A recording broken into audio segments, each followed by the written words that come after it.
सबसे पहला सवाल एक दिनों में चर्चा चली हुई कि दादा गौतम बनने के बाद क्या सफेद में रहेंगे? 100% जिम्मेवारी लगाई हुई है। ये जिम्मेवारी हमारा सारे के सारे हम जिम्मेवार लोग बच्चे नहीं। जब सभी की जनता हमारे में इतना भरोसा जता रही है तो हम उनका भरोसा कैसे करें? और हमारी रफ्तार तो डे बाय डे बहुत तेजी से बढ़ रही है। तो 5 तारीख को मुझे लगता है इस बार सफेदों के मतदाता रिकॉर्ड तोड़ देंगे। पहली बार सफेदों में कमल का फूल खिलेगा। इलेक्शन में जीतना है बीजेपी के कार्यकर्ताओं ने, हमने लोगों का दिल भी जीता और साथ। नमस्कार, सफ़ेदों की प्यारी जनता को स्वास्थ्य की न्यूज़ का बहुत प्यार भरा राम राम। और आप देख सकते हैं हमारे यहाँ आज ऑफिस में पहुँचे हैं दादा गौतम के बेटे हैं रजत गौतम जी, जो एडवोकेट हैं। और रजत गौतम जी, पहले तो सफ़ेदों की जनता को आप प्यार भरी राम राम दे दो। बिल्कुल, सफेदों की सारी जनता को राम राम। तो गौतम जी, सबसे पहला सवाल, एक सफ़ेदों में चर्चा चली हुई है कि दादा गौतम बनने के बाद क्या सफ़ेदों में रहेंगे? 100% जिम्मेवारी लगाई हुई है। ये तो जिम्मेवारी हमारा सारे के सारे हम जिम्मेवार लोग हैं, कोई बच्चे नहीं हैं। जब सफेदों की जनता हमारे में इतना भरोसा जता रही है तो हम उनका भरोसा कैसे तोड़ेंगे? बिल्कुल 100% सफेदों में रहेंगे और यहाँ की सेवा करेंगे। गौतम जी, दूसरा सवाल मेरा आपसे कि बीजेपी के जो स्थानीय नेता हैं लगभग आपके साथ जुड़े, लेकिन सब जुड़े हुए हैं, आप जुड़ चुके हैं आपके साथ और बढ़ते जा रहे हैं, कुल में बढ़ता जा रहा है। लेकिन अभी भी जो 2-3 नेता हैं, जैसे अपने पूर्व जिला अध्यक्ष थे राजू मौर्य हैं, विजय पाल हैं, जो हरियाणा स्टाफ सिलेक्शन कमेटी के मेंबर भी रहे हैं, वो अभी तक आपके साथ चुनाव में नहीं देख रहे, क्या कारण है? वो बिल्कुल उनकी टीम एक्टिवेट हो चुकी है। विजय पाल जी को और भी जिम्मेवारी दे रखी है पार्टी ने। तो अभी बस मोस्ट प्रोबेबली कल या परसों ही वो अपना यहाँ आ जाएंगे। उनकी वर्किंग शुरू हो चुकी है। मैं उनके साथ मुलाकात कर चुका हूँ, वो अपनी कार्रवाई शुरू कर चुके हैं। करमबीर सैनी ने भी आपको अपने ऑफिस में बुला के पूरा भारी जन समर्थन दिया था, हजारों की लोग में संख्या में लोग मौजूद थे। लेकिन उसके बाद डोर टू डोर या आप जो जनसंपर्क कर रहे हैं या चुनाव प्रचार प्रसार कर रहे हैं, उसके बाद वो कहीं दिखाई नहीं दिया आपके साथ। वो कल ही बहुत बड़ा फंक्शन है सैनी समाज का यहीं अपना सफेदों शहर में, और करमबीर सैनी जी वहाँ होंगे और बाद में साथ भी रहेंगे।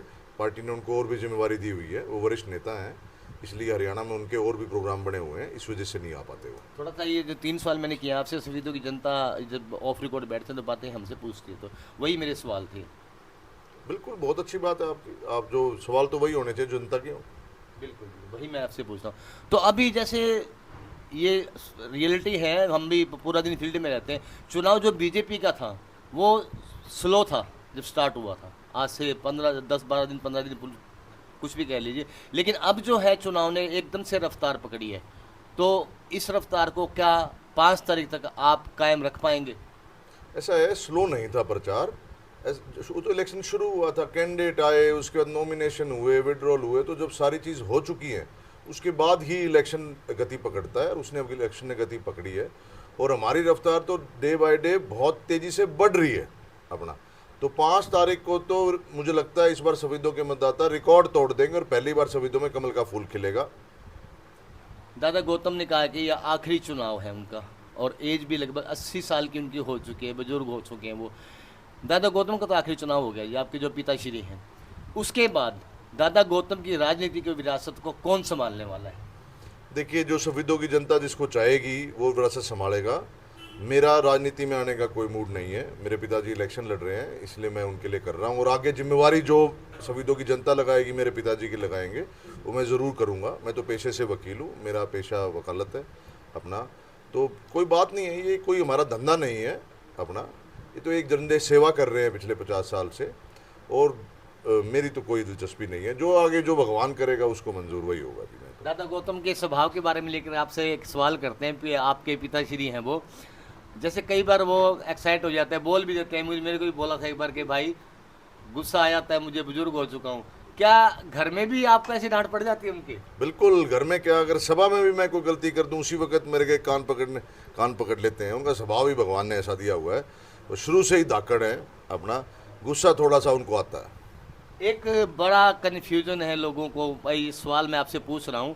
जब करमबीर सैनी के ऑफिस में सभा चल रही थी, हजारों समर्थक वहाँ मौजूद थे, दादा गौतम संबोधन दे रहे थे, तो वहाँ आपने एक स्लिप पे कुछ लिख के दादा गौतम को दिया था, लेकिन उन्होंने वो बोला नहीं था, पर्ची देख के पढ़ के और फोल्ड करके जेब में डाल दी। उस स्लिप में क्या लिखा था आपने? ये कन्फ्यूजन जनता का दूर कर दो, इसको लेके मेरे से लोग सवाल पूछते हैं। रीच तो वही था क्या लिखा था? मैं कि भाई मुझे क्या पता क्या लिखा था, गौतम जी ने लिख के दिया था और उनके पिताश्री ने वो पर्ची फोल्ड करके ले। उस पर्ची में ऐसा क्या लिखा था आपने जो दादा गौतम नहीं बोल रहे? वो तो बड़े बेबाक दबंग तरीके से आवाज अपनी बात रखते ऐसा हैं। था, उस पर्ची में क्या था? इतना बड़ा क्वेश्चन नहीं है, जितना बड़ा क्वेश्चन है उससे बहुत छोटा सा जवाब है।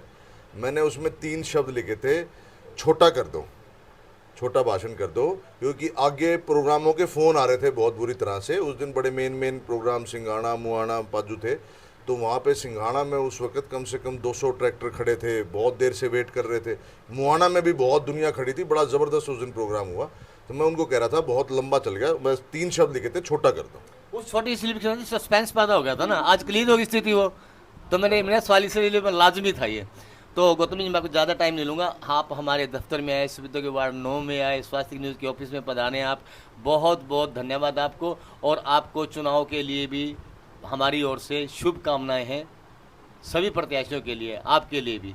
बाकी जो नतीजे हैं वो भगवान के हाथ में जाए। दादा गौतम जी बोला सफीदों की जनता भी जिसके राज में कर्मों में राज जागा होगा। तो अंत में सफीदों की जनता से क्या अपील करेंगे हमारे ऑफिस से यहाँ से? ऐसा मैं यही अपील करूंगा कि मैं जब से आया हूँ, एक तो हमने इलेक्शन नहीं जीतना है बीजेपी के कार्यकर्ताओं ने, हमने लोगों का दिल भी जीतना है और साथ में भरोसा भी जीतना है। और इस सफीदों में एक, जब से मैं आया हूँ, एक बीमारी पैदा हो रखी है। जो भी आता हूँ खुलेआम लोग, कभी कोई कह देता है कि यहाँ तो बड़ा महंगा इलेक्शन है, यहाँ तो लोग दारू के बिना मानते नहीं है, यहाँ तो लोग पैसे लेते हैं, यहाँ सबका ये हल्का ख़राब कर रखा है। ये ऐसा नहीं है, ये तो बड़ा धर्म का क्षेत्र है, बड़े स्वाभिमानी लोगों का क्षेत्र है। ये क्या चीज़ है? आप लोग बड़े ताकतवर लोग हो, किसी के बहकावे में मत आओ। और ख़ासकर मेरी आवाज़ अगर माताएं बहनें सुन सकती हैं, आप लोगों में बड़ा दारोमदार है, आप अपने घर को संभालो, परिवार को संभालो। और जो लोग दारू दे के अगर वोट लेना चाहते हैं उनका आप बिल्कुल बहिष्कार करो। ये कोई तरीका नहीं है, आपका परिवार बर्बाद हो रहा है। तो 20 दिन की दिवाली है, उसके बाद क्या करेंगे? और दारू पी के मैं देखता हूँ, रात को सड़कों पर जाता हूँ, लोग पड़े हैं, बुरा हाल है। ये कोई तरीका नहीं है इलेक्शन का, ये ज़िंदगी जीने का भी तरीका नहीं है। ये इलेक्शन तो 20 दिन का है, थोड़ा जनता को समझना चाहिए ये बात। आप सोच के देखो हो क्या रहा है। ऐसा तो ये तो बस्ते एरिया हैं, कोई ऐसा नहीं है कि कोई कमज़ोर जगह हो। आप लोग बहुत शक्तिशाली हो, अपना इस बात को समझो और इनका बिल्कुल बहिष्कार करो जो इस तरह के लोग हैं। गौतम जी, कल असंध में आदित्य योगीनाथ पहुंच रहे हैं, 2 बजे जनसभा उनकी बहुत बड़ी है। क्या योगी जी के आने से सफीदों के चुनाव को दादा गौतम का मजबूती मिलेगी? वो तो असंध आ रहे हैं जी, अभी तो सफीदों आ नहीं रहे। और यहाँ बिल्कुल मजबूत हो, बड़े नेता हैं, देखो जी, राष्ट्रीय स्तर के नेता हैं, वो अगर आते हैं देखो फर्क तो पड़ता ही है। सभी प्रत्याशियों के लिए रहे हैं ना? हाँ बिल्कुल फर्क पड़ता है जी, बड़े नेता। कितना फर्क पड़ जाएगा सफीदों चुनाव में जो गौतम? ये तो पढ़ने के बाद बताऊंगा, लेकिन पड़ेगा 100%। योगी आदित्यनाथ जी बीजेपी के बहुत दमदार नेता हैं, जिन्होंने उत्तर प्रदेश में माफिया, लैंड माफिया और सारे माफियाओं पे नकेल कस दी। ऐसा लॉ एंड ऑर्डर है जहाँ पहले रात को 5 बजे कहते थे कि गन्ने के खेत जहाँ हो भाई वहीं रुक जाना मत कहीं और। अब वहाँ आराम से टूरिज्म हो रहा है, बहुत बड़ी बात है। राम राज्य की स्थापना हुई है, वो तो बड़े नेता हैं जी, देखो वो आएंगे तो बड़ा फर्क तो पड़ना लाजमी है। चलिए रजत जी, बहुत बहुत शुक्रिया हमसे जुड़ने के लिए। तो ये थे हमारे साथ रजत गौतम जी, दादा गौतम जी के बेटे हैं। चुनाव प्रचार प्रसार में खून पसीना एक कर रखा है।